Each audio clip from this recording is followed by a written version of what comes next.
Bird watching, part of the Stadium Scene TV website and whatnot. Get your extra podcast pleasures outside of the fun shenanigans that we have on this show. Tonight, we're going to talk all things Blue Jays spring training, have a good time. We have the normal gang here in Brendan Panikar and Adam Corsair. How we doing? Very, very good. How are you? We are good. We are good. Spring's in the air, just saying. Right. And apparently my dogs are all over it. So we have a guest tonight. I got to introduce from the Locked On Blue Jays podcast, AJ Andrews. How are we doing this evening? I'm alive. I guess that's a positive in this day and age. Yeah, and like we were talking, we don't know if there's really Blue Jays spring training going on or not, because it's like if a tree fell in the woods, did anybody actually hear it? I have a sneaking suspicion that Keegan Matheson of MLB.com is just running the out of the park simulation that I did last year and passing that off as spring training results. That was a good time watching that last year. At least it gave everybody something to converse about on Blue Jays Twitter. It was something good to do. Except, of course, I started trying to just goof around with that on my own. And I'm like, wow, this is so much more complicated than my MLB The Show. So I'm going to go back to MLB The Show. That's fair. That's fair. So, as much fun as it is being a minor league person, I'm wearing my Buffalo hat, it still gets a little nuts when I had the full Australian league and everything in there. To be fair, I think we did a better job in real life than me being like, you know what I need to do? I need to trade for Stephen Piscotty. That'll solve the outfield. There it is. That'll solve it. Don't worry, Marco Estrada will come out of retirement and throw some crazy, nasty change-ups, and it'll be all good. At least Ken Giles didn't need Tommy John surgery in that world. Yeah, true. Is he in the Where Are They Now category yet? No, he's on the team, right? Yeah, he signed a 2-year deal with the Mariners. That's what it was. Yeah. Yep. Right. So him and Big Maple get to, talk about how good they were in Toronto for a little bit. Yeah. So let's dive into this evening. Like I said, we're going to talk all things spring training, and let's start with the wonderful news of not good things. Unfortunately, we have some people that have hit the injury already, and the biggest one is where we're going to be talking, I think, the most this evening on the Blue Jays pitching, and that is unfortunately Nate Pearson. Doesn't sound like he's going to be doing much more this spring as they shut him down basically, and he is going to be not part of the rotation to start the season. AJ, would you like to kick off the Nate Pearson fun, or lack thereof? Oh my God. How many times before the season start did I tell people, as long as the Blue Jays are healthy, they're going to be really good? And then, of course, just instantly, injuries start hitting this team. And, I'm kind of hopeful it's not as bad as we think. They did say yesterday that Pearson was tossing at 120 feet. And that he might be able to work up to a side session on the weekend. So, maybe there's hope that he'll be in the rotation. But if he is, he's going to be like 3 innings tops until he actually builds up some stamina.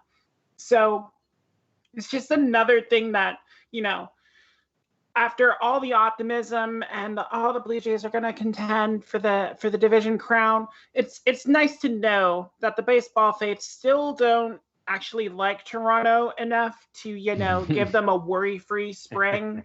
Unlike Greg Amsinger, at least at MLB Network, that was giving us the AL East title already on the Blue Jays show.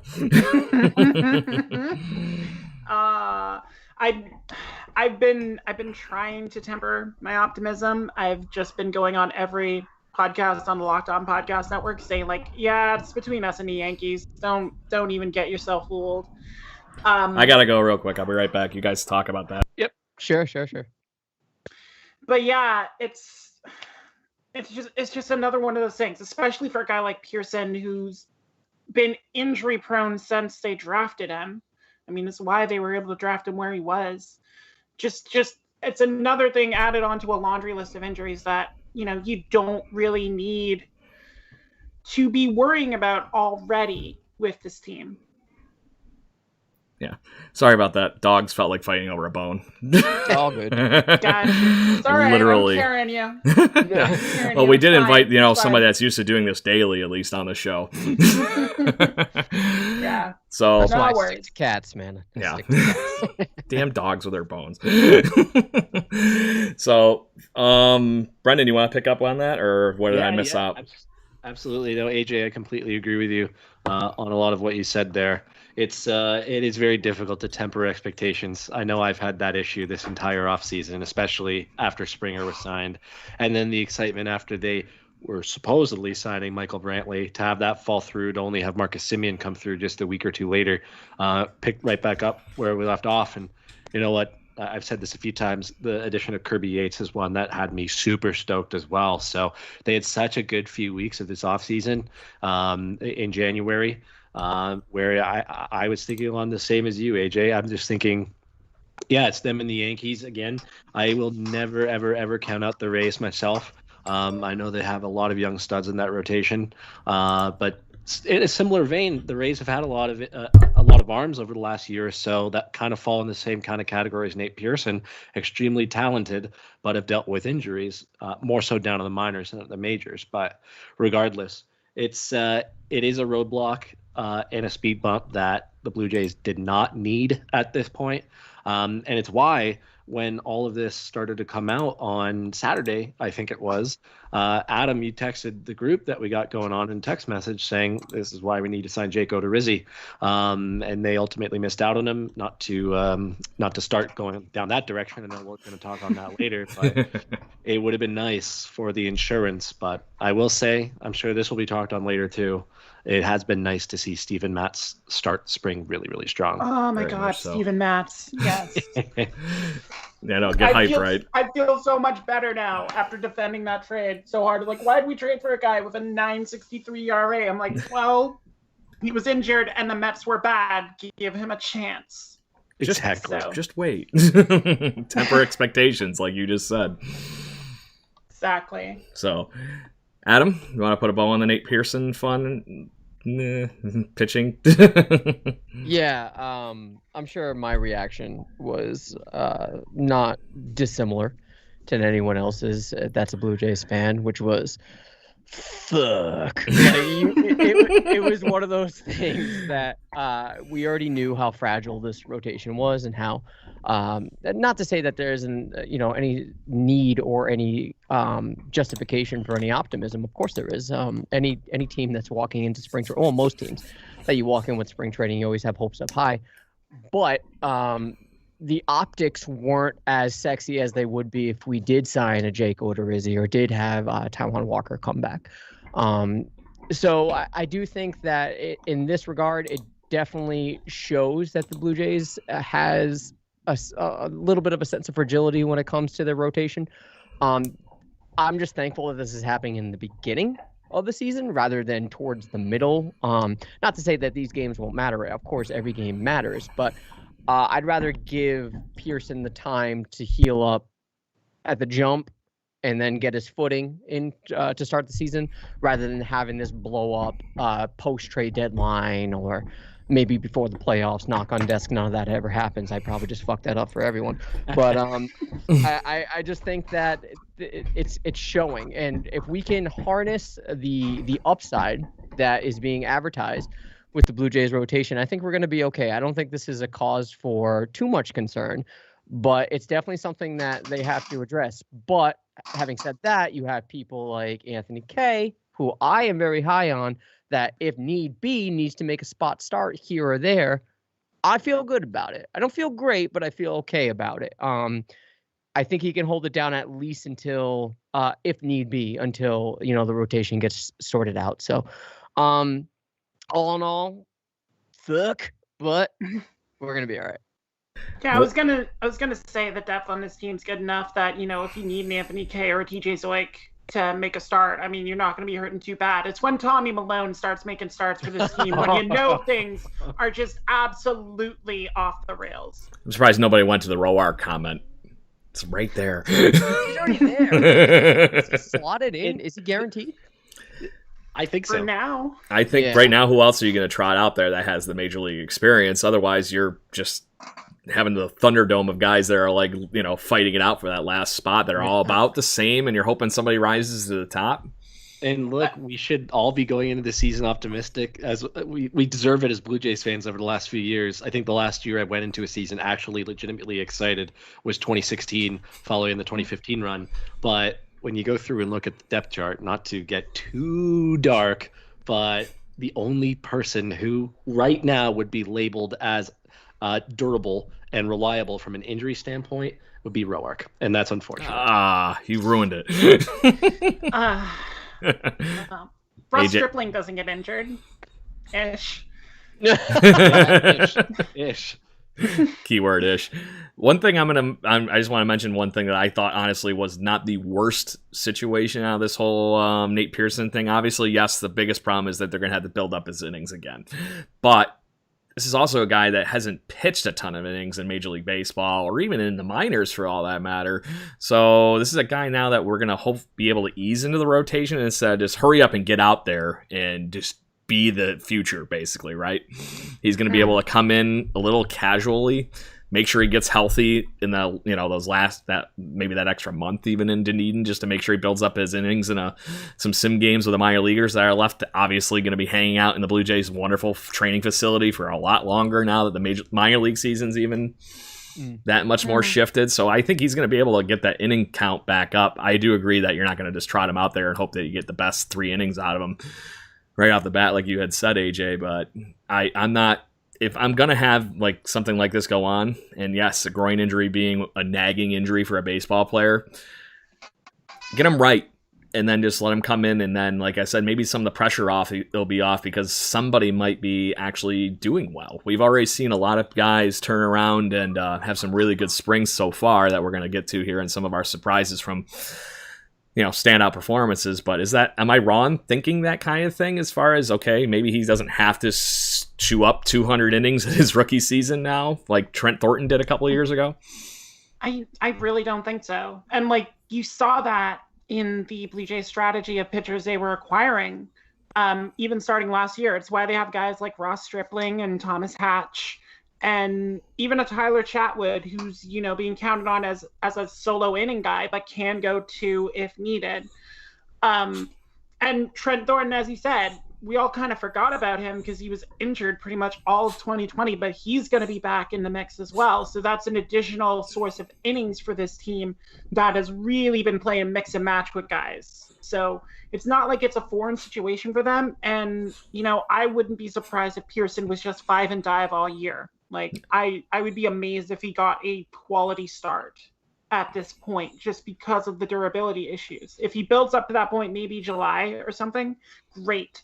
But the Blue Jays clearly had the line of thinking that if we're not certain we're going to get the 5 innings out of our starters, we need to make sure we have enough guys in our bullpen that we can get there on a regular basis, because this is going to be even more of a grind than it was last year with all the COVID protocols and everything. So I think the Blue Jays are one of the best prepared teams for this scenario. I don't like it, but it's good to be prepared for the scenarios you don't like.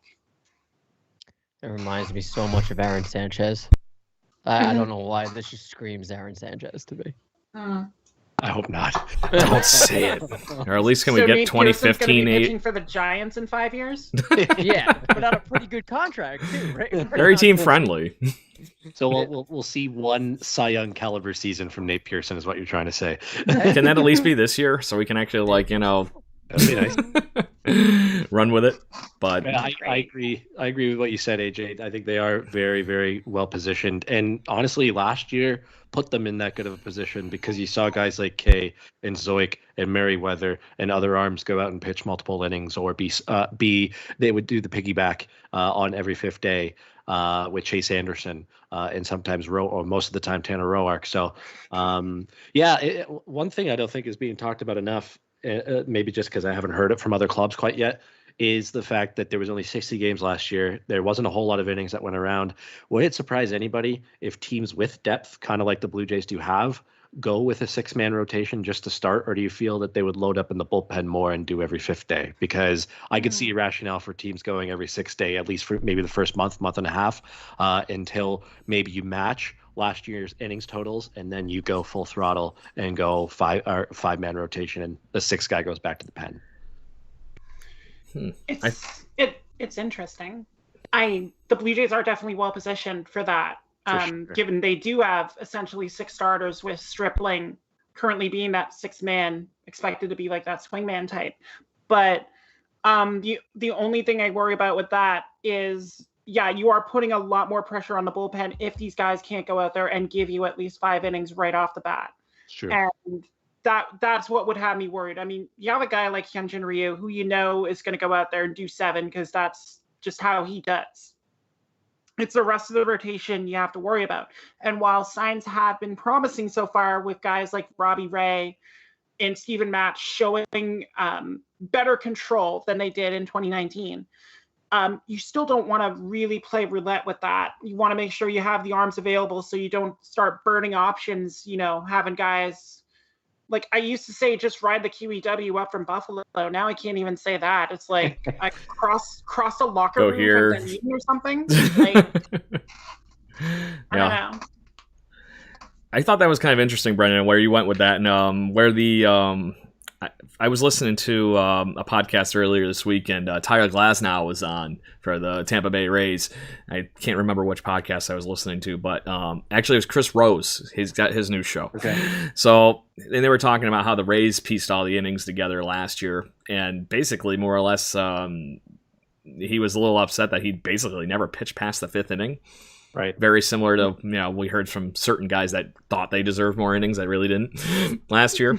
But in the midst of that, they were talking about that was how the formula was for that last season. But the Braves mentality, at least, is doing that same thing, just making sure that the guys are pitching against the proper hitters so that they're, peeking out those innings, right? These are the optimal usage for these pitchers, basically.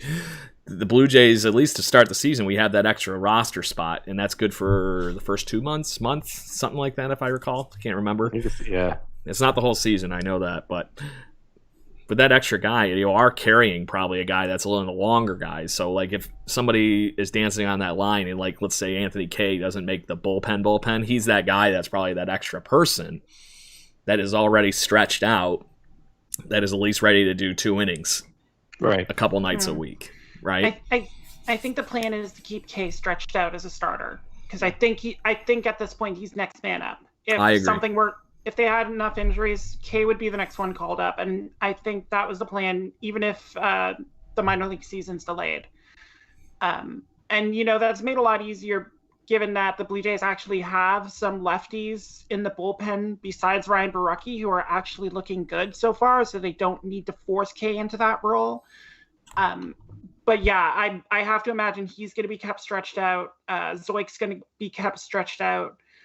If a guy like Thomas Hatch doesn't make the bullpen out of spring training, he's going to be stretched out.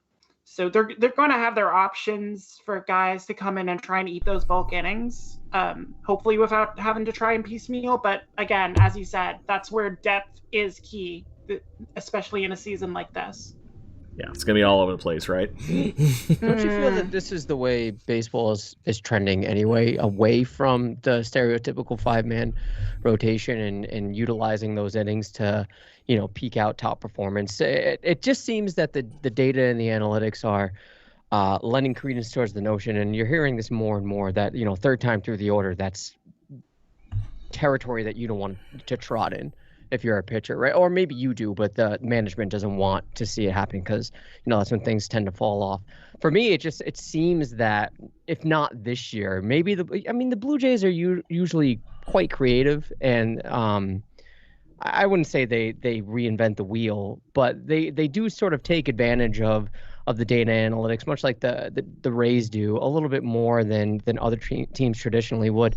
It wouldn't surprise me if maybe next season or the following season that they sort of stray away from that 5-man rotation and sort of just utilize innings to the best potential rather than just eating up a chunk of it and then letting the bullpen. You might be seeing an opener role utilized more and more for this team. Maybe not this year, or maybe he will. I don't know, but I do think we're trending towards that direction.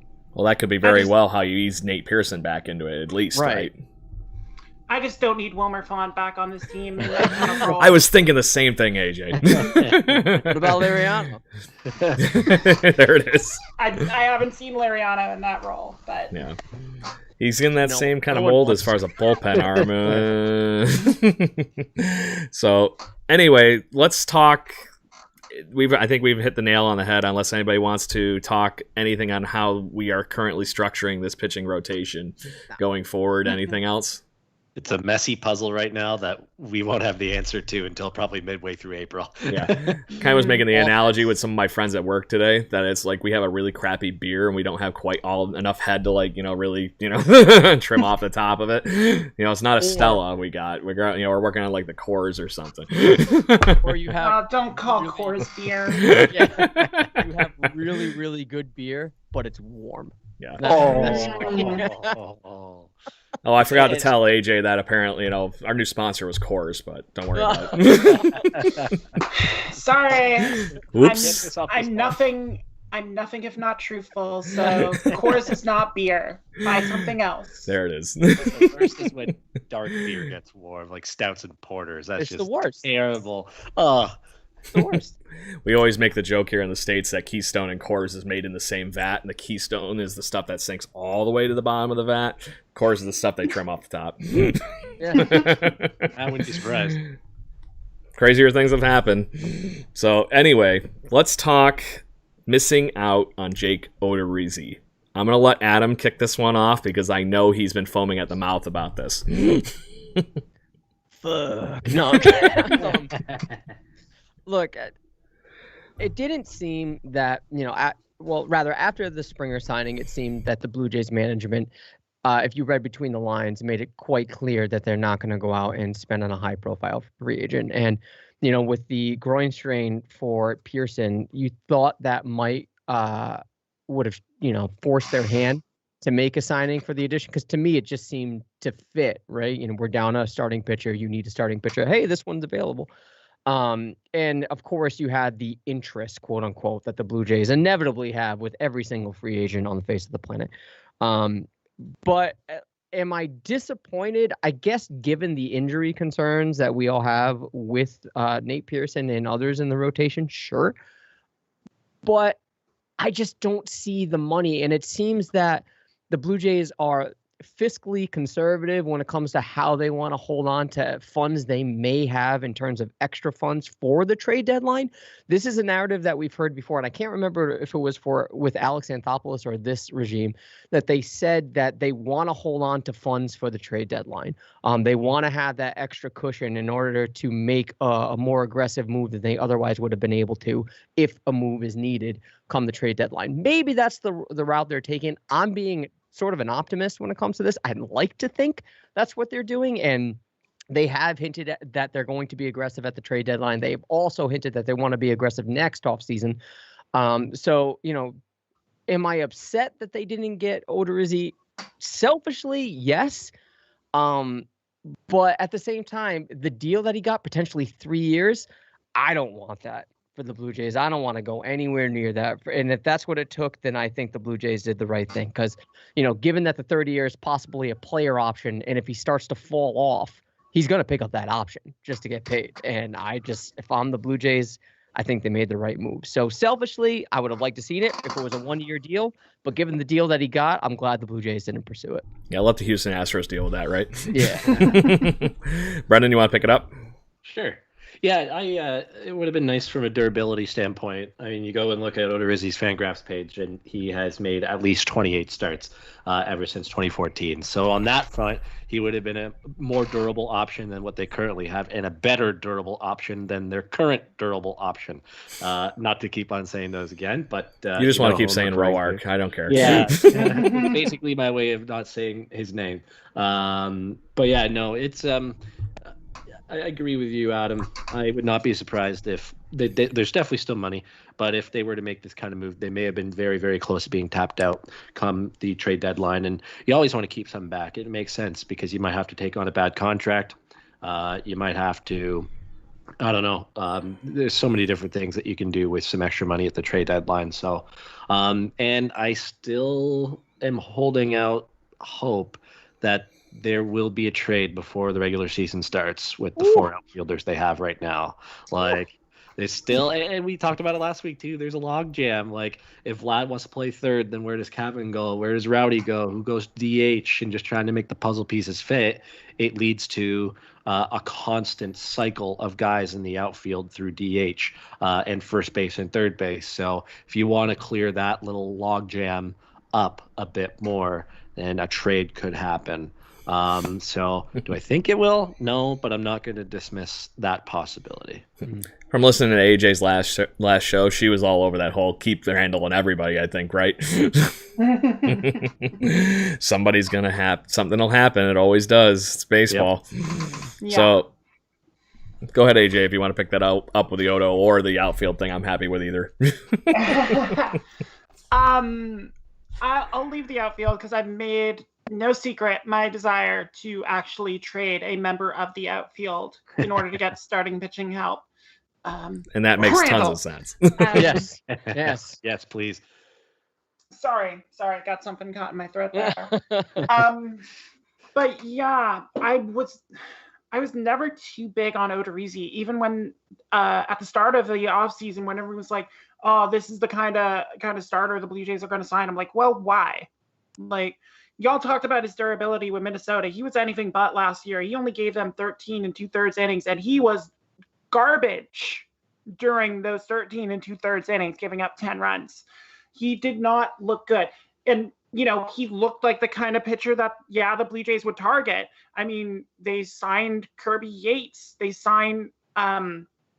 re-signed Robbie Ray. They traded for Steven Matz.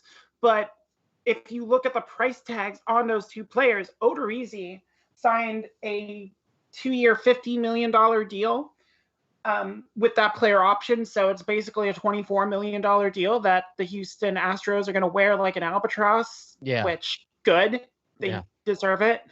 But instead they looked and they got a guy in Steven Matz who's available for $5 million for 1 year that you don't have any commitment to after this year. And they didn't even have the commitment to him this year. If Matz went out there and looked like, 2020 Steven Matz, they could have bought him out and, looked for something else. But they made a low cost acquisition. I mean, the biggest name they gave up was Sean Reed Foley. And how many times did I talk about Sean Reed Foley over the past 3 years? Just being like, if only he would stop walking batters, he would be so good. Well, he didn't stop walking batters, so he's not good. So that was a much more effective move, and it freed up 2 40-man spots. So instead of DFAing guys and losing them on waivers for nothing, they got back an asset who's proving to be a very nice find for this team. And it's just striking me as a savvier move than paying a guy like Odorizzi above market cost. And as we said, they're going to be active at the trade deadline. If they feel they need another starter, they'll go get one. They'll go to the Rockies and be like, "Hey, Rockies, you suck and your GM is not very good. Why don't you give us Herman Marquez and we'll toss you, I don't know, Adam Kloffenstein and a couple other guys who, will be Jeff Hoffman and not be any good for you. But you don't know that yet. So we'll just give them to you and you give us Herman Marquez and everyone will be happy for now." And they'll do it because that's the team that gave away Nolan Arenado with a free $50 million bonus for absolute nothing. How Blue Jays move would it be that we get Marquez and then get Jeff Hoffman as the throw-in on that, and we turn Jeff Hoffman back into what he was when he was a Blue Jays prospect? Sadly, I think Hoffman's in Cincinnati now. I think he's signed Oh, that's right. I think you're right. I do recall that now. That would have been too funny. That Blue Jay move all the way, right? I have to mention this, though, AJ, because I've said it on this show to the gang here a couple of times, but watching Jake Odorizzi pitch to me was like watching Jason Frazier try to close out a game. Oh, no. Oh, no. Ouch. He went there. Those are not good times. Yeah, it seemed like it was kind of like constant torture. Just didn't seem like to me. I will say, whenever he was with the Rays, and he would always seem to pitch against the Blue Jays when they had a series against them, I was always super, super frustrated by how they could not hit him, and he somehow kept getting batters out. Well, would I would have liked him? Absolutely. But at the same time, I was always thinking, why can't we hit this guy? He looks so hittable, but he wasn't. Trop effect. That's the problem. He's in Tampa Bay. He can't do that anymore. Now they have Ryan Yarbrough for that. Oh, I know. And they always get somebody else. The Trop effect. Yarbrough is the new Odorizzi, because everybody else last year seemed to hit Ryan Yarbrough except for us. Mm-hmm. This just goes back to the Sean Reed Foley thing now, because if the Rays picked up Sean Reed Foley, he'd be a god, right? Oh yeah. Oh yeah. It's Oliver Drake all over again. There it is.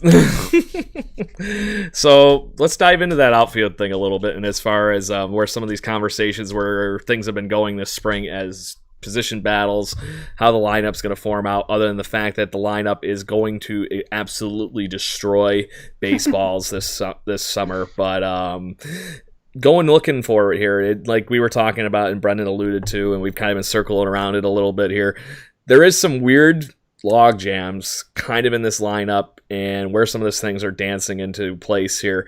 The outfield seems like it's more or less going to be the four main guys that we've been talking about. Infield is pretty solid. Kevin Biggio playing third base, but he has been looking pretty good from the one clip that I saw.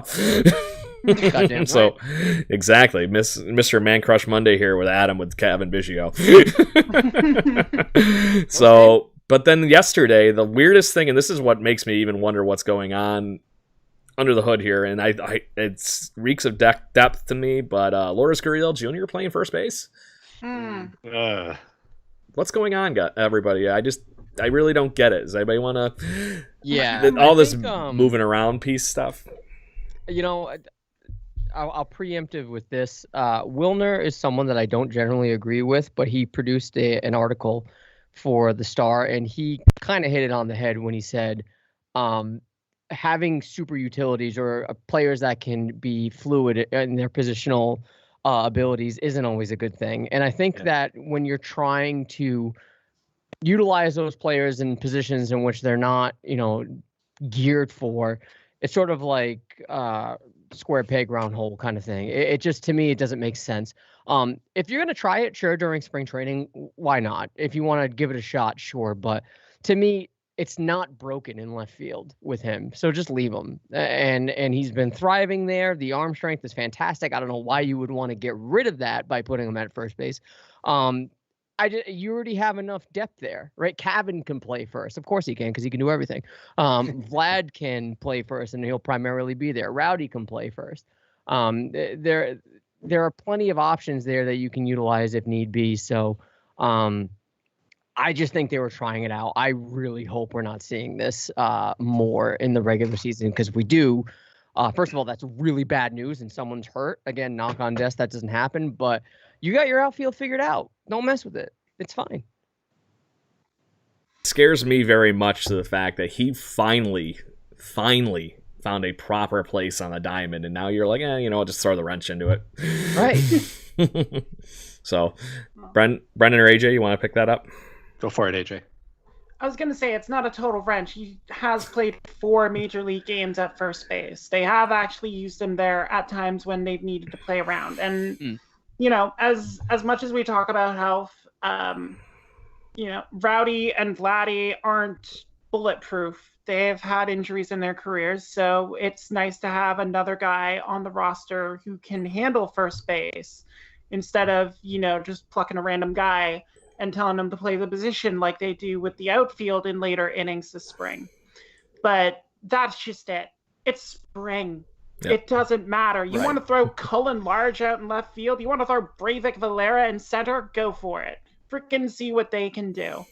And if the situation comes where you have to play one of those guys in that position, if you're playing around with your bench and you use your pinch hit slots and like, oh no, we just pinch ran for Vladdy and Rowdy's our DH. Who's going to play first? Well, I guess Lourdes is going to play first. Yeah. And you're going to send your outfielder out there. But I do take umbrage with this whole 4 outfielders thing, because if it were up to me and I was, going out of the park on this, I'd have traded Randall Grichuk like 2 months ago. And the way some of the guys are performing so far, especially the guys who would take his spot, because Jonathan Davis has been good in spring. Yes. Josh Palacios has been a revelation. And not only that, he's a lefty bat, which they currently only have 2 lefty bats ticketed for the big league roster. I would be saying sayonara so fast to Randall Grichuk. Like I don't even care. Like I would pay money in that trade, especially if we are getting another starting pitcher back.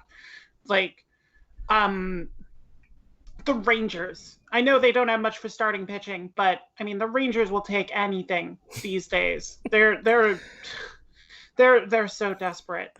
So well, they're relying on Rune Odor, right? Exact, trading for Crush Davis. But yeah, I just think the way the team is constituted right now, they don't have a lot of the flexibility they want. And they're not really putting the most effective team out there, because you're going to have either Rowdy or Grichuk on the bench basically every day. Like you may rotate Grichuk out in right field with Teoscar, but one of those guys is going to be on the bench. And the way Randall's been hitting, much like he does usually when he gets into spring training, he's going to be on the bench to start, because I'm going to put Rowdy's lefty bat in at DH and, have him hit doubles all over the place. And, at that point, it's like, I have a $10 million outfielder sitting on my bench. What good is this? Like, you can find another option to be, someone who comes off the bench in the 8th inning and strikes out for you. So I would have traded him by now. I think the second that George Springer signed, that was it for Randall Grichuk in Toronto. I hope so. Simple, honest, done. Yeah. He wants to play with Trevor Bauer so bad. Trade him to LA. Yeah. There you go. You could have him if you could find a spot for him. But no, everything you both said right there is 100% the truth. And I'll start with Lourdes playing first. I'm in line with what Wilner said. Just don't break it. He finally found a home after all these years, and he thrived there. But at the same time, yeah, I guess you're right, AJ. It is spring. Play guys where they are, and in an absolute emergency basis, yeah, Lourdes, you can go play first base if that situation ever presents itself, which it might throughout the course of a season, especially with 100 additional games or 102 additional games compared to last season. So. Yeah, on that front, absolutely. But on the outfield logjam spot, yeah. And it just sucks that Randall is the one with the least value in trade, because we all know that if there was an outfielder people were calling about, it was either Lourdes or Teoscar. And at this point, I don't want to get rid of either of them, unless it was going to be in a Lindor trade. I don't want to go back down that rabbit hole. We talked about that at length on this show, so we'll just leave that one alone. But yeah, if they can find somebody who could be like, pay $3 million and we'll pay you $7 million of Randall Grichuk's salary for this year, and maybe we'll do it again next year. I would do that in a heartbeat just to get him off. And Jonathan Davis deserves a place as a 4th outfielder. He has a soft spot in my heart, and he's clearly put in the work this offseason, because, as I said last week, the man put on some muscle. He looks like Alfred, dude. He does. He does. Yeah. And speaking of Alfred, the only Blue Jay game I was able to see or listen to on the radio, basically, Alfred hit a home run. He touched up Robbie Ray. He did. It was the only bad pitch that Robbie Ray threw that whole day, too. So that's saying something. But yeah, and the biggest thing, at least with a 4th outfielder, correct me if I'm wrong, you're really hoping for defense, and you're getting a Gold Glove like caliber center fielder with Jonathan Davis being your bench guy, not Randall Grichuk. Yeah, I'm not putting Grichuk in as a defensive replacement. I'm putting him in as a someone pulled their quad, go run for them replacement. Yeah, exactly. Springer has to have a day off. Somebody has to play center field, right? If they don't get that figured out and they open up the season with those 4, we are going to see so many maddening days off at the beginning of the season for George Springer. It's going to be like, what the fuck? Stop giving him the day off. He's got to play. Like, I agree. Well, and right now, I'd make the argument that the what has been the craziest revelation for Teoscar Hernandez in the outfield, he looks really good in center field. I don't know what it is. I think it's literally just that the ball's coming straight at him more than arcing either direction in right or left. I know he's been playing more right field over the last few years, but if it came down to it, I'd rather have Teoscar playing center just to have his bat in the lineup and then keep Rowdy at DH or something, because Rowdy Tellez has been just absolutely destroying the ball this spring. So good. Yeah. He picked so right good up. To see Rowdy. Picked right back up where he was. And especially knowing that, he has a psychological advantage. I did a podcast today with Gabrielle Starr, who hosts Locked On Red Sox. And she brought up Rowdy unprompted in our conversation because of just the insane stat that a third of his career home runs have came against Boston. I did not know that, but that's awesome. Yeah.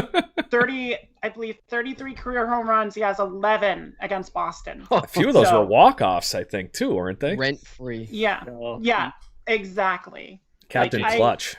AJ, you know who Rowdy is now compared to a guy who used to play for the Blue Jays back in the day, against the Red Sox specifically. Gustavo Chacín never lost a start against the Boston Red Sox back in the day. And my God. Chacín. Were pissed whenever Chacín pitched because he always had his best starts against the Red Sox. So now it's not Chacín anymore, it's Rowdy. There's always one Blue Jay that always saves the best for Boston. The sweet smell of torching the Red Sox. Yes. That's what that was. Speaking of sweet smell, he had his own cologne. I don't know if anybody remembers that. They were giving it out.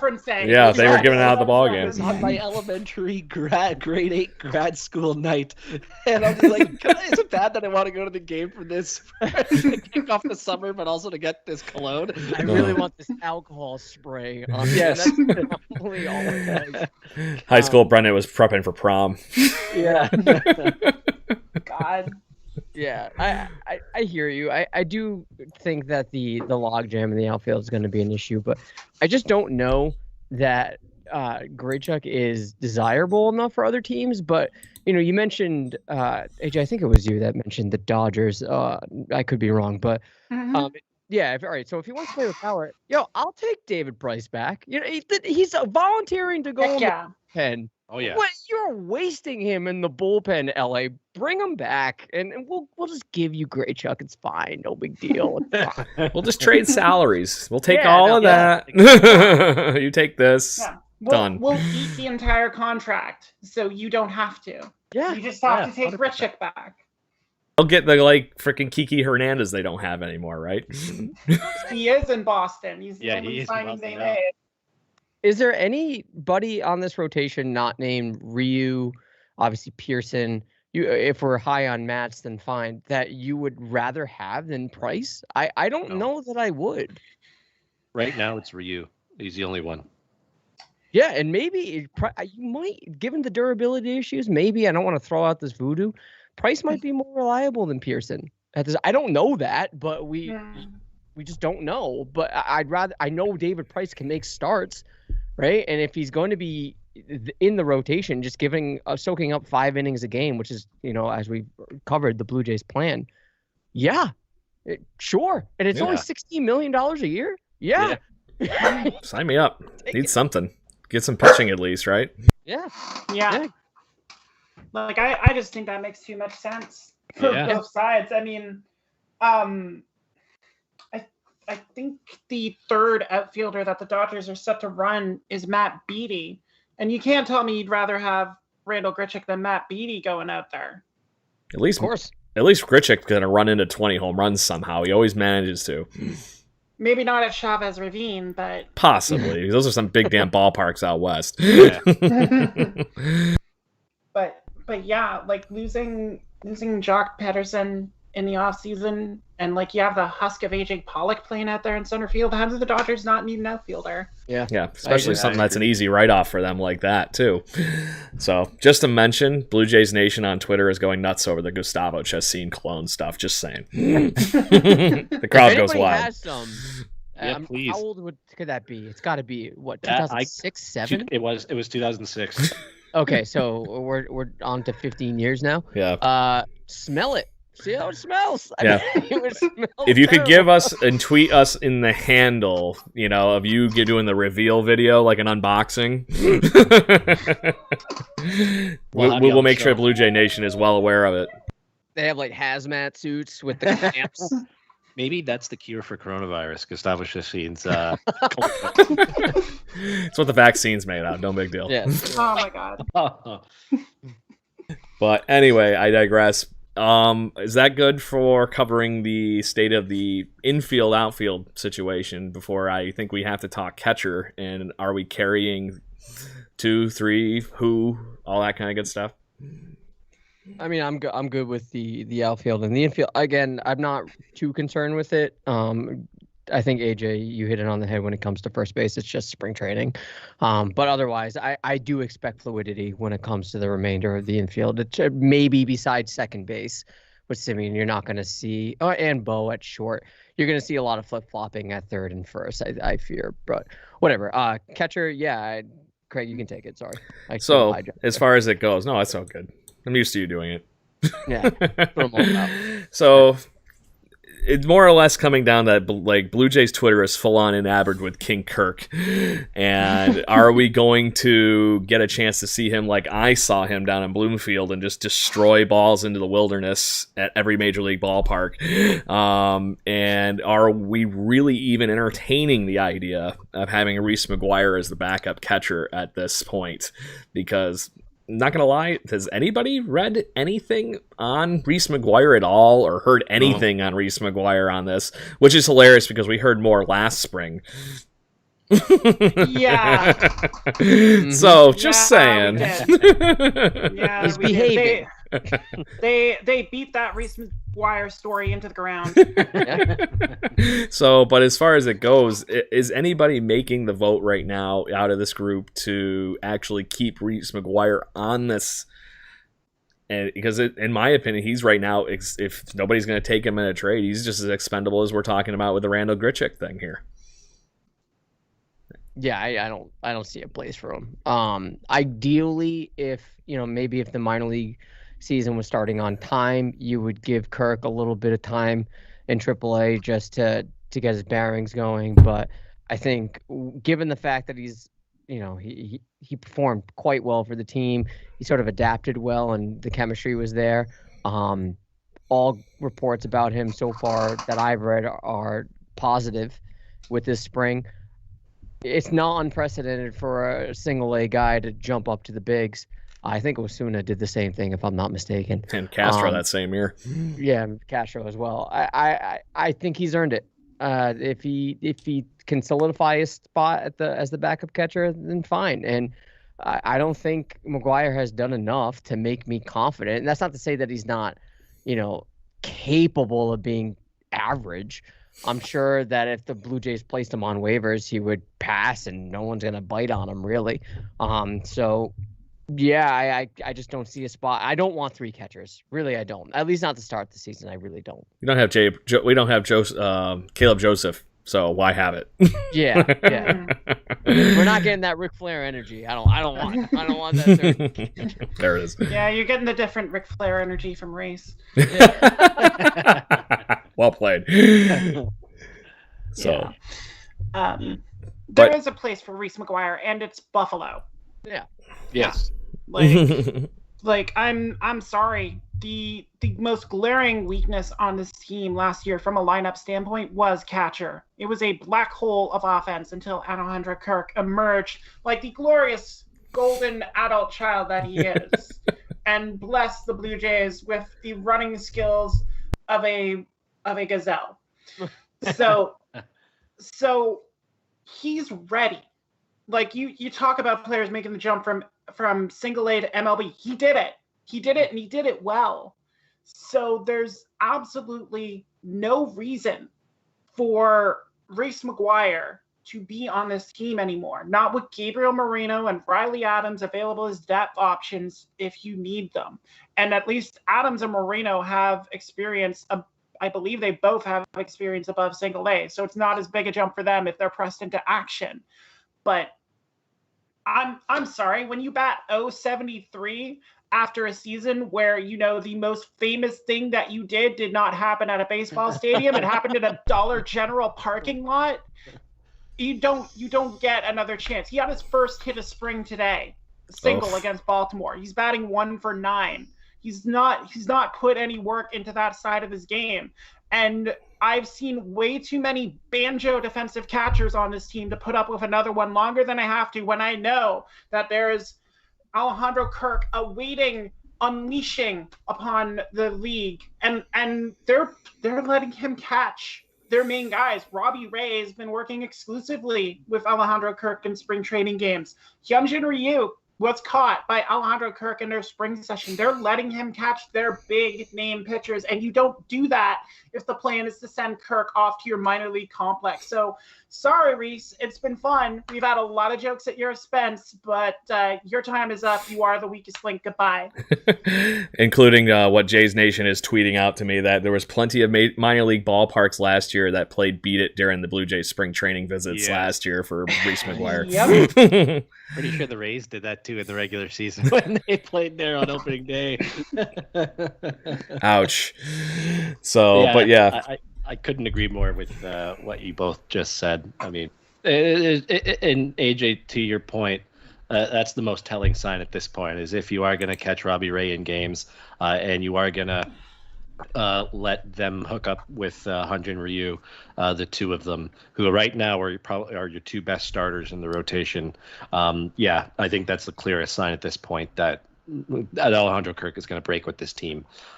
It might be a question at this point is if they bring Reese as the extra guy. I know we talked pitching for that extra spot earlier.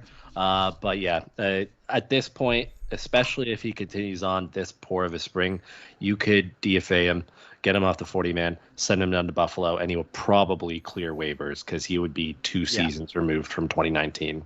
I can almost guarantee you he's the one DFA to put Joe Panic back on this roster. Yeah, that would not shock me. Point. Yeah. And then the only person that I would even think possibly would pick him up is Ben Cherington in Pittsburgh. Yes, possibly. And if he does, great. Have fun with him, Ben. I've had many good conversations with you, but you can have him. Well, I mean, they got Michael Perez, too, from the Rays. They might not even need him. Yeah, because I think at that point it'd be just grabbing him on the 40-man roster and hoping he slips into the minor league system, because Pittsburgh does need the depth. That would be the catch. Yeah. So. If anything, Milwaukee's going to take him. They take everyone that Blue Jays DFA. That's true. That is very, very true. So, but the other fun thing that I think we get out of the King Kirk situation is the fact that he can hit. So what's the worst case scenario here? That he's on the roster and you're in that 9th inning and you need that little extra pop for some reason, just from maybe a substitution in the middle of the game for pinch runners or whatever it is, just to get that last little bit. Kirk is a guy that can come on, and we've seen it already this spring, and you can see it standing out as clear as day in box scores. I think he has 3 sack flies for RBIs this spring so far. I know it's at least 2. Mm-hmm.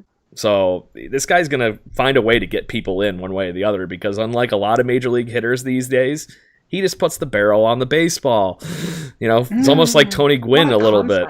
I know. Like, I thought that was the game, but I know that baseball's a game of failure. The best players only win a third of the time. But come on. So it's nice to see somebody like Kirk actually come in and actually, just like I said, just find a way to put the ball in play, because that's what I grew up with, watching hitters that literally just put the ball in play, not striking out like the Randall Grichuk's of the world every 5 minutes, trying to put the ball 9 billion feet over the fence. The fence is right there. If you hit it hard enough, it'll go over. It's not about swinging Jose Canseco and swing hard in case you hit it. But Kirk, I think, is that extra little piece that in this, regardless of the fact that he is going to pitch or play like basically every 5th day being Robbie Ray's catcher, you have a great quality bat that can slide into a DH spot as well. Or, like I said, just to be that what Roddy Tellez did for us a few times in late innings in the past couple of years, and just pop, there it goes. I mean, I'm 100% more confident in him in that role than Reese McGuire. So yeah. That's just another log to that bonfire we're building underneath Reese's pike on his time in Toronto. Should I cue the Michael Jackson? Anyway, anybody want to talk anything on that, or am I good? Good? All right. Yeah, I don't know how much. I want to more. talk optimism next. Yeah, exactly. The bonfire's good. It's keeping us warm. So I want to talk last thing before we go into, just whatever topics the gang here wants to bring up. Let's talk spring standouts and all those kind of good, fun stories that we have seen. Oh, sorry, wrong word. Heard of this spring, or at least seen in a box score. Yeah. AJ, who has really stood out for you so far this spring training? Is we're kind of like last week when we recorded the show, it was officially a month away from Blue Jays actual baseball, so we're closing. We're under that. I'm gonna save a couple because we already touched on a couple guys I really liked so far. Josh Palacios. I haven't mentioned Logan Warmoth, who all of a sudden is back on the radar because he's found the home run stick. But the surprising thing I've seen is an actual competition for that second lefty spot in the bullpen that I just assumed all along was going to be Tim Meza's by default, just because he was finally coming back from Tommy John. And I mean, I was at that game when his arm fell like limp spaghetti from his shoulder. It was gruesome. So for Meza to come back the way he did and just throw up blanks is great. But then you have Francisco Liriano out here doing the same thing. And I'm like, well, you both can't be on here. What are we doing? I mean, thankfully, Travis Bergen appeared today and just looked bad against Baltimore. So I think that takes him out of the running early. But both those lefties are trading donuts so far. And like I said, I didn't think I was going to have to choose between which one of them was going to get a 40-man spot, but Liriano's made this way more of a fight than I ever thought it would be. And that's, again, only a benefit for the Blue Jays to have both those men going out there and finding form that they need to find in order to make a 40-man roster.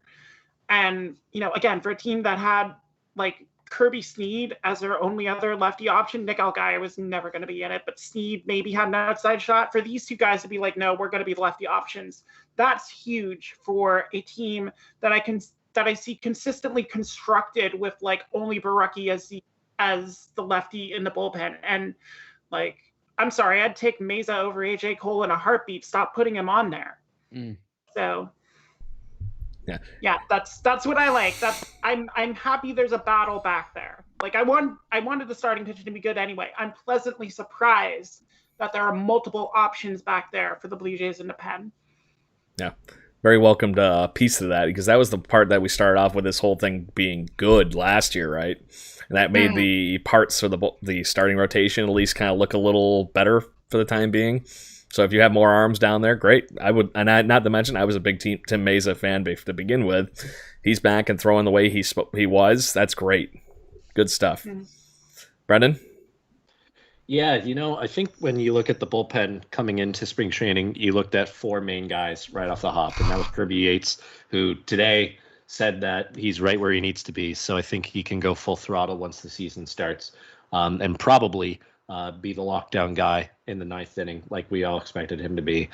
And then also you probably mentioned Borucki, Romano, and Rafael Dolis, and those are the big four that you're going to count on getting very, very good production on. But it's two guys who have started off, both pitch equal amount of innings, and I'm talking Tyler Chatwood and David Phelps, both of whom have sounded, not heard or seen, sounded very good in their 3 innings. Phelps has pitched 3 innings and struck out 5 batters, not walked 1. And Chatwood, a guy who's known for control issues. I know it's only 3 innings, but still, you only can put stock into small sample sizes throughout spring training. In 3 innings, 3 strikeouts, and no walks quite yet for Tyler Chatwood. So if Phelps can continue doing what he's done and has done for the last few years of his career outside of that brief stint in Philadelphia this past year, there you go, 5. You might go 6, maybe even 7 quality arms in the bullpen deep, depending on how it all shakes out. And if that's the case, then you are right up there with some of the best bullpens in the American League and all of baseball. Hopefully, health not being in question or no health concerns. So, yeah, I like Chatwood and Phelps, just the performances that they've put up to this point. And yeah, I think we touched on the offensive ones earlier.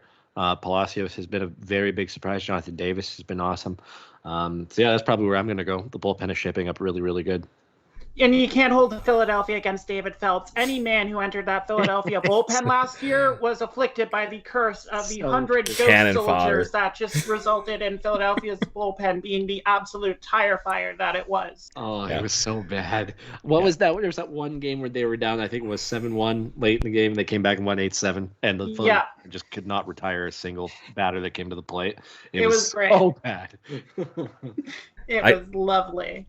Yeah, I love the fact that you both brought up Josh Palacios, because I got the chance to see him with the Lansing Lugnuts and the Dunedin Blue Jays rather repetitively.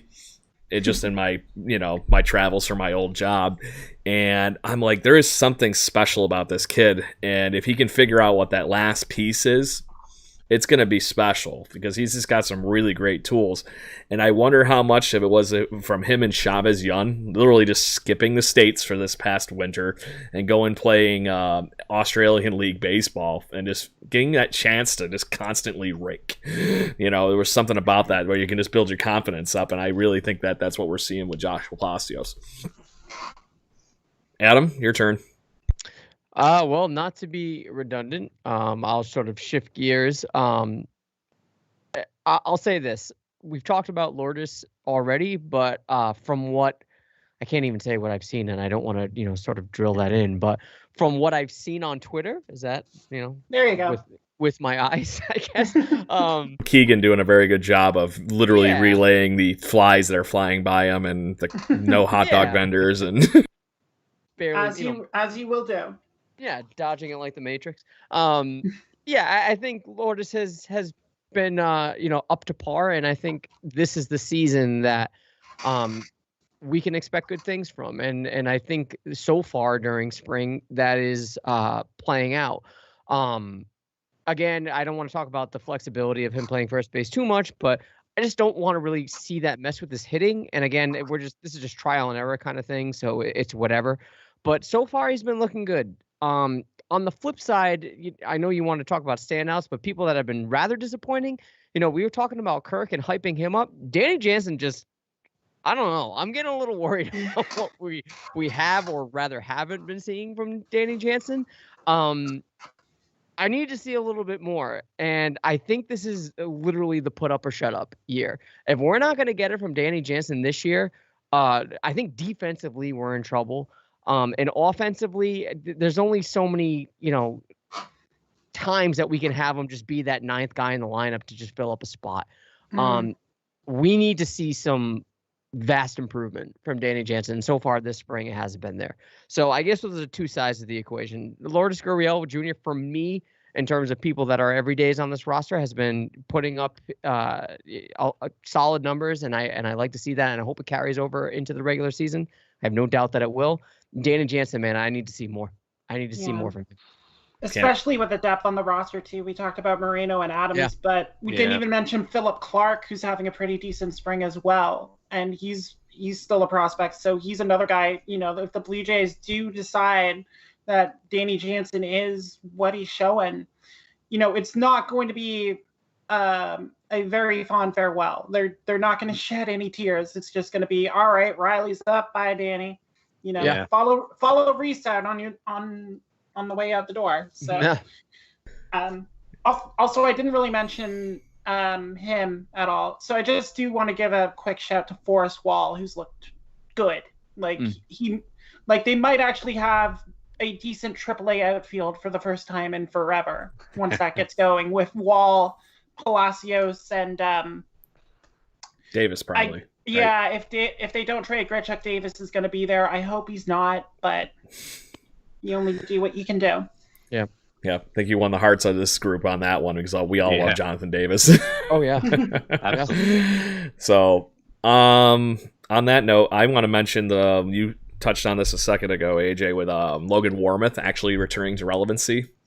I don't know what he's doing or what Wheaties he found or whatever it is, but not only has he been hitting the ball well, but he's also apparently been actually impressing in the field, and I hope honestly that they actually give him some pressure this spring and actually let him get a couple more starts and let him see some of the norm guys or the regulars from other teams a little bit, because I really kind of I'm curious of what he's made of. We kind of saw Kevin Smith drop off a little bit in the prospect stuff last year, or right before COVID's lack of minor league season and everything. We're hoping to get a resurgence out of him, but he's been radio silent this spring so far. But hearing Logan Warmoth just drop bombs has been very, very impressive. And this is a guy that we like. Everybody stopped talking about Logan Warmoth. Oh, he's great. Everybody's going to love Logan Warmoth. Then literally 2 years of where did he go? Nobody knew where he was, whatever it was. And just to hear him back in that conversation makes me excited, because he is one of those guys I think that could be what they are thinking Cavan Biggio can be. I think Cavan Biggio has a chance, like Adam, I know it loves here. I'm not going to badmouth him, I promise. don't kill me. I think Cavan Biggio has a chance to be a really solid everyday player, and they need to get him a damn home. Logan Warmoth is going to be, I think, a guy that could be. Oh, Ben Zobrist. Yay, we finally have that guy in our organization. Yeah. Not been trying to do that for a decade or anything, but I think if Logan Warmoth can find a way to edge out some of these at-bats and just be able to be that guy, which is what he's more or less did when I got to see him as a Lansing Lugnut. He was bouncing around all over the infield and, just run with it.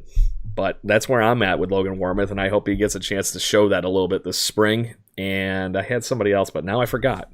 Got talking. I got, all Logan Warmoth up or whatever you want to call it. So, anybody else want to touch on anybody that they've been impressed with so far this spring? Or we'll give AJ her wonderful time to shameless self-promote all her fun. I'm good. Yeah, no, me too. I wish we could all see more of this stuff. Might have more to contribute, but yeah. When is the next actual broadcast? Is it this weekend? It's Friday. I thought it was this weekend, so that makes me happy that I got something to look forward to now in Blue Jays baseball.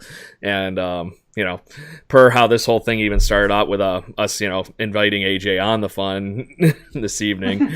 AJ, you tweeted out the other day during the ball game that I'm checking out early or whatever because I've reached my innings limit, I think is what it was, and then you threw us under the bus as the Twitter follow for the rest of the game. Well, I did have to go get some groceries and stuff. So, I'm just trying to help out the community. I mean, we all want to see this team succeed, and we all want to try and get as much info as we can. And in a spring training where it is hard to come by unless, Keegan's dropping it on Twitter. So you guys are doing a good job. Game recognizes game. So there you go. We appreciate it, and we're obviously happy to have you on the show and chit chat anytime, because this has been a very fun evening. But like I said, it's your chance to shine. Tell everybody where they can find you and promote whatever you would like to. Sure thing. You can find me on Locked On Blue Jays on the Locked On Podcast Network. We do daily episodes during the week, including Crossover Wednesday, which we're doing all month with the other AL East hosts. I've already done with the Locked On Yankees, Stacey Gotsulias. The episode with Gabriel Starr of Locked On Red Sox dropped today, and then we'll be doing the Orioles and Rays, and that'll be all right. I'm kidding. Connor Ulysses are great. I'm looking forward to talking to them. But yeah, subscribe to Locked On Blue Jays wherever you get podcasts. You'll find it. Follow the podcast on Twitter and Facebook at Locked On Jays. All the episode links are on Twitter, and you can follow me on there at @A_J_Andrews. The underscores are there because Twitter is dumb, but it lets me tweet about Pokemon Go. So I guess it's all right. There it is. So we have a late entry to the game from the Twitterverse that I forgot about. That I have one question, because we normally do questions from everybody that's chiming in on our fun-loving live show here, where it's on YouTube, Facebook, Twitter, Twitch, whatever it might be. But Patrick Cawthon had mentioned that who out of the Blue Jays prospects has the most likely of a chance to pitch this season as a Toronto Blue Jay? Santiago Espinal. Position players pitching. I mean, it happens. Exactly. SWR? I honestly think he's got a good chance of possibly getting some innings late in this season. He's looked good too. If you want a guy who hasn't pitched at the major league level yet, I think the guy you're looking for is Joey Murray. Because he's looked really good in the spring. He's really impressing the staff there. And I think he's more likely to make an appearance. Ty Tice is the one on the 40-man roster, so he's obviously got a line on it to be that option guy. But if you're looking for a pure prospect to make that jump, I think Simeon Woods Richardson's a year away.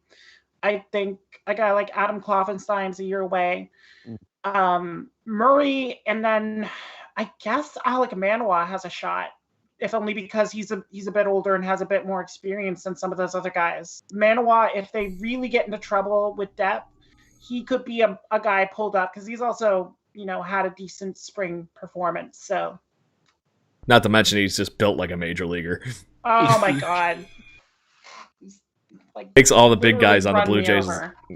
He makes all the big guys on our lineup look like little people.